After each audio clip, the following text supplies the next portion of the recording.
ரூத்து வந்து ரொம்ப தன்னை விட்டு எடுபடாத ஒரு காரியத்தை, ஒரு நல்ல ஒரு பங்கை அவன் தெரிந்து கொண்டான் இல்லையா? நெகேமியரிடத்துல ரூத்து என்ன செய்கிறான்னா, தன்னுடைய தேவனிடத்தில் நல்ல ஒரு பங்கை தெரிஞ்சு கொள்கிறாங்க இல்லையா? ஏன் சாபம் வருது, ஏன் வேதனைகள் கஷ்டங்கள் நமக்கு வருதுன்னா, நேத்திய தினத்தில் ஆண்டவர் ஒரு காரியத்தை எனக்கு சொன்னார். நான் இங்கே வர்ஷிப் பண்ண நிற்கும்போது கூட 1 மணி நேரம் வர்ஷிப் பண்ணணுமா, சரீரம் பயங்கர பலகீனமாக இருந்துச்சு. யார்கிட்ட சொன்னாலும் நம்ப மாட்டாங்க. நல்ல கல்லு குந்தாணி மாதிரி இருக்கிறேன். ஏதாவது பலகீனம் இருக்குன்னு யாராவது சொன்னால் நம்புவாங்களாம். யாரும் நம்ப மாட்டாங்க. சின்ன வயசு வேறு. ஆனால் சரீரத்தினுடைய பலகீனங்களை மேபி ஒர்க் பண்ணிட்டு இருந்த நான் வேலை செய்யாமல் இருந்ததுனால இந்த பலகீனமானு எனக்கு தெரியல. 25 வருஷமாக ஓடி வேலை செஞ்சுட்டு திடீர்னு ஒரு வருஷமாக வேலைக்கு போகாமல் இருக்கிறதுனால இந்த பலகீனம் வருதான்னு எனக்கு தெரியல. ஆனால் அப்படி நான் நினச்ச அடுத்த நிமிஷமே ஆண்டவர் என் கூட இடப்பட ஒரு மணி நேரத்துக்கு மேலேயே அவர் கொண்டு போக ஆரம்பித்தார். போனால் இன்னும் 2 hours 3 hours கூட நான் வர்ஷிப் பண்ணிவிடுவேன். அவர் பலத்தை கொடுத்தாருன்னா அது டைம் போகிறது எனக்கு தெரியாது. அந்த அளவுக்கு ஆண்டவர் நடத்துவார். எனக்கு அப்போ புரிஞ்சிச்சா, ஓகே அவர் இடவிட ஆரம்பிச்சிட்டாரு அப்படின்ட்டு. பலப்படுத்துகிற கிறிஸ்துவனால எல்லாம் ஆகும். நம்ம ஒரு சில காரியங்களை நேற்று அந்த நேரத்தில் சில காரியங்களை நான் வீட்டில் அம்மாவோட நான் பேசிட்டு இருக்கும்போது ஆவியானவர் சில காரியத்தை எனக்கு உணர்த்தினதை மட்டும் நான் சொல்கிறேன். சில காரியங்கள் பழைய காரியங்களை நாங்கள் பேசிகிட்டு இருந்தோம். மனசுக்கு வேதனை கொடுத்த காரியங்களும் நடக்கிற காரியங்களையும் குறித்து நான் பேசிகிட்டு இருக்கும் பொழுது ஆவியானவர் என்கிட்ட சொன்னேன், நீ பேசலாமா, நீ அதை சொல்லலாமா அப்படின்னு கேட்டார். நான் அது மனசில் மறக்க முடியாமல் இருந்துச்சு. சில காரியங்களை செய்யாத தவறுகளுக்கு சில காரியங்களால் சுட்டி காட்டி தப்பு செஞ்சான்னு சுட்டி காட்டுற வேலையில் அந்த வேலையில் என்னால் மன்னிக்க முடியல. இயேசு கிறிஸ்துவன் செய்யாத தவறுக்காக தான் அவர் ஒப்பிட்டு அவர் பேசினார். அப்போது என்கிட்ட ஒரு காரியத்தை சொன்னார். பேதுருவை அவர் என் கண்ணு முன்னாடி கொண்டு வந்தார். இப்போ நீங்கள் ரூத்தை எப்படி படிச்சிங்களோ, சுவிசேஷம் அறிவிக்கணும், ஆண்டவரோடு ஒருமிச்சு நடக்கணும், அவருடைய காரியத்தை தான் நீங்கள் திங்க் பண்ணணும். நமக்கு போதிக்கப்படாத காரியத்தை போதிக்கிற இடத்துக்கு தான் நம்ம போகணும். போதிக்காத இடத்துக்கு நம்ம போயிட்டோம்னா எந்த பிரயோஜனம் கிடையாது. நம்மளால் நம்முடைய ஆத்ம வளர்ச்சி அடையலைன்னா ஒரு யூஸும் கிடையாது. எந்த ஆலயத்துக்கு நம்ம போய் ஒரு பிரயோஜனம் கிடையாது. வசனம் நம்மளை உயிர்ப்பிக்கக்கூடியதாக இருக்கணும், ஜீவனை கொடுக்கக்கூடியதாக இருக்கணும். இவங்க பேசுகிற அவர் 1/2 மணி நேரம் பேசினாலும் இந்த வசனம் உங்களுக்கு ஜீவனை கொடுக்கக்கூடியதாக இருக்கணும். இல்லைன்னா அது பேசி பிரயோஜனம் கிடையாது. அப்போ அந்த வார்த்தைகள் நமக்கு ஜீவனை கொடுக்குதா இல்லையான்னு தெரியணும். எனக்கு இது ஜீவனை கொடுக்கும். எப்போவுமே இந்த வார்த்தை தான் என்னை உருவாக்கும். சும்மா பாட்டு பாடுறதுனால அபிஷேகத்தை நிரம்பவோ வர்ஷிப் பண்ணவோ என்னால் முடியாது.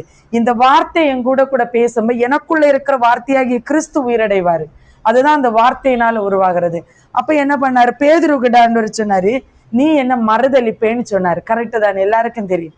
சிலுவைக்கு போறது முன்னாடி நீ என்ன மறுதளிச்சிடுவ, என்ன நீ அவரோடு கூட இருந்தவன்னு சொல்லாம நீ என்ன வேற ஒன்றும் சொல்லலை, நீ என்ன 3 தடவை மறுதளிப்ப, உயிர் போனாலும் நான் உன்னை காட்டி குடிக்க மாட்டேன், நான் உங்ககிட்ட விட்டு போவே மாட்டேன்னு சொன்ன பேதுருவே அவர் சொன்னார், நீ 3 தடவை சேவல் கூவுறதுக்கு முன்னாடியே நீ 3 தடவை என்னை மறுதளிச்சிடுவேன்.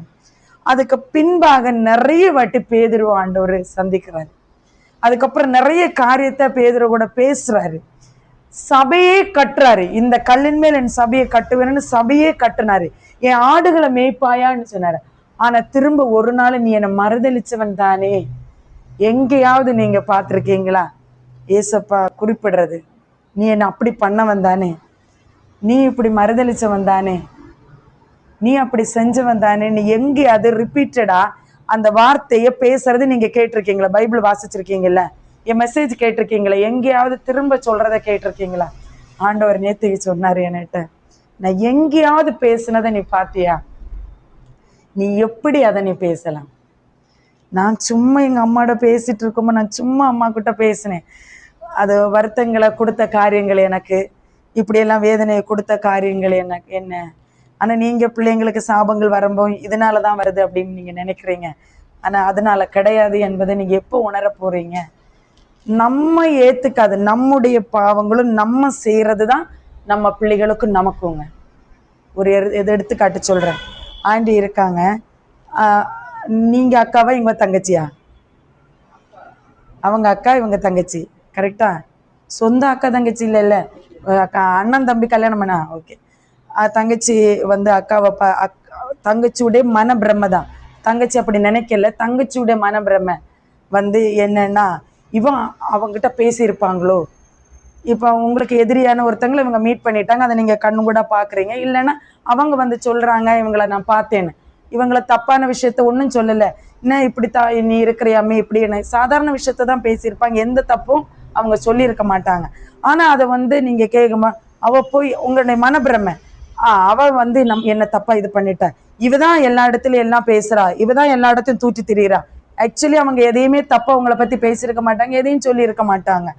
ஆனால் நீங்கள் அதை பற்றி சொல்லி உங்கள் புருஷங்கிட்ட அவள் அப்படிதான், அவள் எப்படி நல்லா இருக்க முடியும், அவள் அப்படிதான், எங்கே போனாலும் அவள் அப்படிதான் பேசுவான், எங்கே போனாலும் அவள் இப்படி தான் சொல்லுவாள். ஆக்சுவலி அவளுடைய குணம் என்னன்னு உங்களுக்கு தெரியாது, வெளிப்படைன்னு பேசுகிற காரியங்களை தான் தெரியும். அப்படின்னு நீங்கள் ஒன்று சொல்லிட்டீங்கன்னு வச்சுக்கோங்க, இதை வந்து அவங்க தெரிய வருது, அக்கா வந்து என்னை பற்றி இப்படி பேசிட்டா, ஐயோ அக்கா நான் அப்படி சொல்லவே இல்லை அக்கா, நான் அப்படி உங்களை பற்றி கெடுத்த எதுவும் பேசவே இல்லை அக்கா அப்படின்னு சொன்னாலே நீங்கள் அதை ஏற்றுக்கிட போகிறல. மனுஷனுடைய தன்மை குணத்தை சொல்கிறேன். உங்களுக்கு ஒரு ஒரு காரியம் நடந்துச்சு, உங்களுடைய காரியத்தில் உங்களுடைய வாழ்க்கையில் ஒரு காரியம் நடந்துச்சு, நீங்கள் என்ன சொல்லுவீங்க, இவ போட்ட சாபத்தினால தான் வந்துச்சு. நீங்கள் அவளை பற்றி பேசினதெல்லாம் மறந்துடுவீங்க, மேலே கணக்கு வச்சுருப்பாரு, அவங்க எந்த தப்பும் பண்ணலை. ஆனால் அவங்கள பற்றி நீங்கள் கணவர்கிட்டையும் உங்கள் மருமகன்கிட்டையும் உங்கள் மருமகள்கிட்டையும் உங்கள் பிள்ளைகிட்ட பேசுகிறதெல்லாம் மேலே அவர் பார்த்துட்டு இருக்கிறாரு. ஆனால் உங்கள் பிள்ளைங்களுக்கு கேடு வரும்போ அவ செய்யாத தப்புக்காக நீங்கள் அவங்கள தண்டனை கொடுத்தீங்க.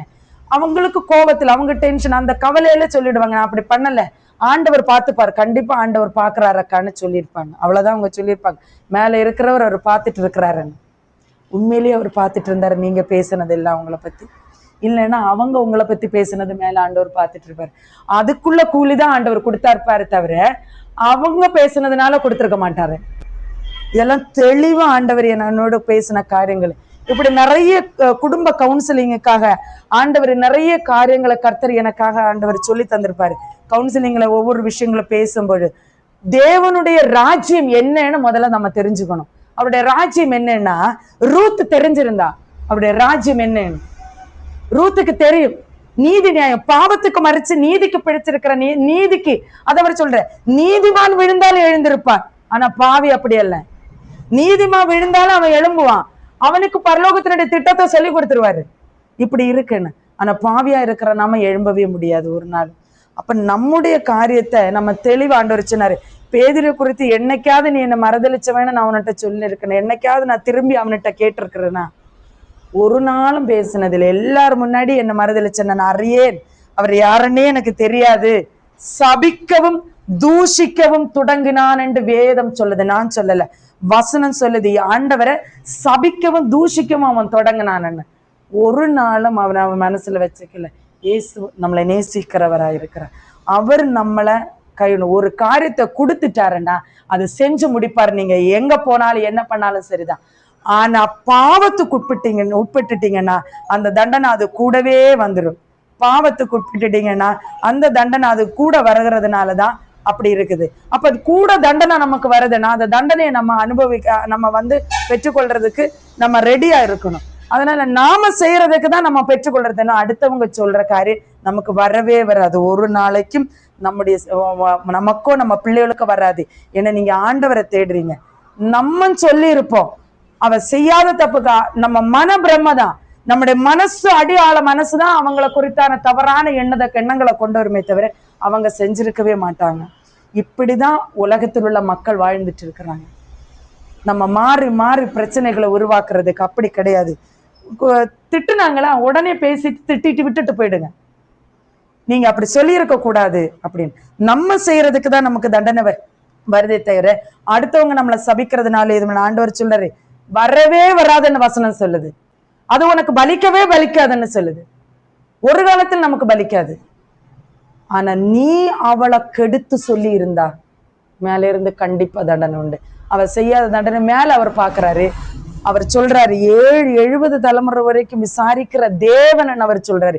நமக்கு கிருபையின் பிரமாணத்துல இருக்கிறோம், ஆனா தேவன் எல்லாரும் அமைதியாரு. இயேசு கிறிஸ்துவையே என் வலது வருஷத்துல நீ உட்காரு, சத்துருக்களை பாதபடி ஆக்குற வரைக்கும் நீ உட்காருன்னு தான் அவர் சொல்றாரு.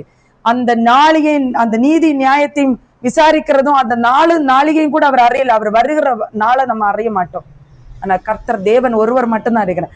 அவருடைய நியாயத்தையும் அவருடைய திட்டங்களையும் நம்ம அறியணும்னா இந்த ரூத் தெரிந்து கொண்டப்பட்டு அவர் சொன்ன அந்த பாயிண்ட் எல்லாம் நீங்க ரூத்தை போல நீங்க கடைபிடிச்சிட்டீங்கன்னா, ஊழியம் செய்யறது, உங்க பிள்ளைகளுக்கு சுவிசேஷத்தை சொல்லணும், உங்க பிள்ளைகளுக்கு வசனத்தை சொல்லுங்க. நீ தப்பு பண்றேன்னு சொல்லுங்க. என் பிள்ளைகளுக்கு சொல்லுவேன், தப்பு பண்ற வசனத்தின் பிரகாரம் நீ வேற எதையும் சொல்ல போக மாட்டேன். அதை வாங்கவோ, அவ பிடிக்கவோ, அவனை அடிக்கவோ, திட்ட கத்த, நீ செய்யறது தப்பு, வசனத்தின் பிரகாரமா கடிஞ்சுப்பேன், பயங்கரமா திட்டுவேன், நல்லா கத்துவேன். நீ செய்யறது தப்புன்னு நீ உனக்கு தெரியாம நீ செஞ்சுட்டு இருக்க, நீ தப்பு திரும்பு. அது யாரா இருந்தாலும், என் கூட வாழ்றவங்க, அம்மாவா அப்பாவோ சகோதரி யாரா இருந்தாலும் செஞ்சது தப்பு, அவங்க செய்யலாத விஷயத்த நீ சொல்லக்கூடாது. சொன்னேன்னா அதனுடைய தண்டனை நீங்க அனுபவிச்சிருங்க. நம்முடைய தலைமுறைகள் சந்ததிகள் பாதிக்கப்படும். நம்மளை விட்டுறலாம், ஜோம் பண்றதுனால நம்மளை விட்டுருவாரு, ஜெபிச்சு ஆண்டவருடைய கிருபையை பெற்றுக்கிறனால. நம்ம பிள்ளைங்க அந்த தப்புக்கு பண்ணோன்னா அந்த தண்டனை உடனே அந்த பிள்ளைங்களை பாதிக்கும். கண்டிப்பா ஆண்டவர் அதை இது பண்ணுவார். அதனால நம்ம வாழ்க்கையில் இருக்கிறத நம்ம, ஆண்டவரே என் பிள்ளைய எதுவும் தொடரக்கூடாது. இந்த ரூத்து நல்ல பங்கை தெரிந்து கொண்டது போல, ரூத்தை போல என்னைய என் பிள்ளைகளை சந்ததிகளை நீங்க ஆசீர்வதிங்கப்பா. நம்ம பிள்ளைங்க மட்டும் இல்ல, பேர பிள்ளைங்க கூட நம்ம முன்னாடி வளருது. அதுக்கு ஒரு கஷ்டம்னா நம்மளால அதை தாங்கிக்க முடியுமா? கண்டிப்பா நம்மளால தாங்கிக்க முடியாது. நம்ம பிள்ளைகளுக்கே தாங்கிக்க முடியல அப்படின்னு நீங்க யோசிச்சு பாருங்க. அதனால நம்ம ஜோம் பண்ணுவோம். ரூத்துக்குடைய விஷயத்த, ரூத்துக்கு என்னென்ன கர்த்தர் கற்றுக் கொடுத்தாரோ அந்த காரியத்தெல்லாம் உங்களுக்கு சொல்லியிருக்காங்க. ஆண்டவரே, நாங்க இந்த சமயத்துல ஆண்டவரே அப்போ சமூகத்தை தேடி வந்திருக்கிறோம் கர்த்தாவே. ரூத்து தெரிந்து கொண்டது போல கர்த்தாவே, நல்ல பங்கை நாங்க தெரிந்து கொள்ள எங்களை நடத்துங்கப்பா. அவங்க சொல்லி தந்த வசனத்தின் மூலமாக அநேக காரியத்தை எங்களுக்கு சொல்லி தந்திருக்காங்க. ஜெபிக்க சொன்னாங்க, சுவிசேஷத்தை ஆண்டவரை சொல்ல, ஆண்டவரோடு கூட நடக்கணும்னு சொல்லி தந்தாங்க. இது எல்லாம் நாங்க செய்ய கர்த்தாவே எனக்கு கிருபை பாராட்டுங்க கர்த்தாவே. அப்பா, இதுல ஏதாவது நாங்கள் தவறு இருந்தால் மറ്റുள்ளவர்களையே பழி சொல்லிக்கொண்டு, அவங்க கண்ணீர் தான், அவங்க சாபதான் என் வாழ்க்கை இப்படி இருக்குன்னு சொல்ல, நான் எப்ப உணர்வேன்? ரூத்தை போல நான் எப்பொழுது உணர்ந்து கொள்ளுவேன்? ரூத்தை போல நான் உங்களை எப்ப தேடுவேன்? ரூத்தை போல நான் எப்ப நான் சுவிசேஷத்தை சொல்லுவேன்? ரூத்தை போல நான் எப்ப ஜெபிக்க கற்றுக்கொள்ளுவேன்? ஆண்டவர் அப்பா, ஆண்டவரே, நான் ரூத்தை போல நான் ஒரு நல்ல பங்கை தெரிஞ்சு கொள்ளணும் ஆண்டவர் அப்பா. யாரும் நான் செய்யற தப்பிதத்துக்கு தான், நான் என் இருதயத்துல எண்ணிக்கொள்ளுகிற பொல்லாத எண்ணத்து நிமித்தம் தான் நான் பாடுபடுறேன். என் பிள்ளைங்க கஷ்டப்படுறாங்க கர்த்தாவே, அதுல இருந்து எங்களை நீங்க மாற்றிக்கொள்ளுங்க கர்த்தாவே. ஒரு நாளும் தேவன் நீ செய்யற தவிர திரும்ப சொல்லி காட்டுற தேவன் அல்ல, அதை மறந்து விட்டு விடுகிற தேவன். அவர் புதிதான காரியத்தை, நாள்தோறும் புதிய காரியத்தை அவர் உங்களுக்கு செய்கிற தேவனாயிருக்கிறார். இன்று முதல் நான் உன்னை ஆசீர்வதிப்பேன் சொன்னா கண்டிப்பா அவருடைய வார்த்தைகளை அவர் மறக்கவே மாட்டாரு. உன் கட்டுகளை அவர் அறுத்துட்டேன்னு சொல்லிட்டாருன்னா கண்டிப்பா அவர் அதை அறுக்கதான் செய்வாரு. அதுல அவர் ஓய்ந்திருக்கிற தேவன் அல்ல, அவர் ஓயாமல் உன்னை, அவர் இரவும் பகலும் அவர் கண் விழித்து தூங்காமல் இருந்து உன்னை பார்த்து கொள்ளுகிற தேவனாயிருக்கிறார். இரவும் பகலும் அவர் உன்னை பராமரிக்கிற தேவனாயிருக்கிறார். ஐயோ, நீ அசந்து தூங்கி விடலாம், ஆனா தேவன் தூங்க மாட்டார். உன்னையும் உன் பிள்ளைகளையும் கர்த்தர் உன் குடும்பத்தையும் காத்து கொள்ளுகிறவராயிருக்கிறார். ரூத்தை போல எங்களை மாற்றுங்க ராஜா. அனுதினமும் உங்களை தேடி உம்மோடு கூட உறவாடி உம்மோடு கூட வாழ்கிற ஒரு வாழ்க்கை எங்களுக்கு தாங்கப்பா. ஆண்டவரே, அடுத்த புதன்கிழமை நாங்க வருகிற வரைக்கும் இஷ்டம் போல நாங்க வாழாதபடிக்கு மனம் போன போக்குல வாடுறோம். மனம் போன போக்குல வாழக்கூடாது. நிறுத்தி நிதானமாய் கிறிஸ்துவனுடைய பாதைகள் என்ன, தேவனுடைய வழிகள் என்ன, வார்த்தை என்ன சொல்லுகிறது, நியாய பிரமாணத்தில் நாம் இருந்தோம் என்றால் பாவம் நம்மளை விட்டு மாறவில்லையே. பாவம் நம்மிடத்திலே மாற நினைவாண்டால் நியாயப்பிரமாணம் ஒழிந்து போய் நீதிக்கு நாம் பிடித்திருக்கிறோமாகும். இந்த சத்தியத்தை நாம் தெரிந்து கொண்டோம் என்றால் கண்டிப்பா நாம் பிடித்திருப்போம். தேவனே, இவர்களுக்கு நீர் இந்த சத்தியத்தை சொன்னதுக்காக உமக்கு நன்றி செலுத்துகிறோம். எல்லாவற்றையும் நீர் ஆண்டவரே நீதி நியாயத்தோடு கூட கற்றுக் கொடுக்கிறதுக்காக உமக்கு நன்றி செலுத்துகிறோம். எல்லா துதி கன மகிமையும் உமக்கு ஒருவருக்கே ஏறெடுத்துக்கொண்டு இயேசு நாம ஜெபத்தை கொள்ளும் நல்ல பிதாவே, ஆமீன். என் ஆத்துமாவே கர்த்தரை ஸ்தோத்திரி, என் முழுமே பரிசுத்த நாமத்தை ஸ்தோத்திரி. என் ஆத்துமாவே கர்த்தரை ஸ்தோத்திரி, கர்த்தர் செய்த சகல உபகாரங்களை மறவாதே. ஆமீன், ஆமீன். God bless you, all of you. God bless you.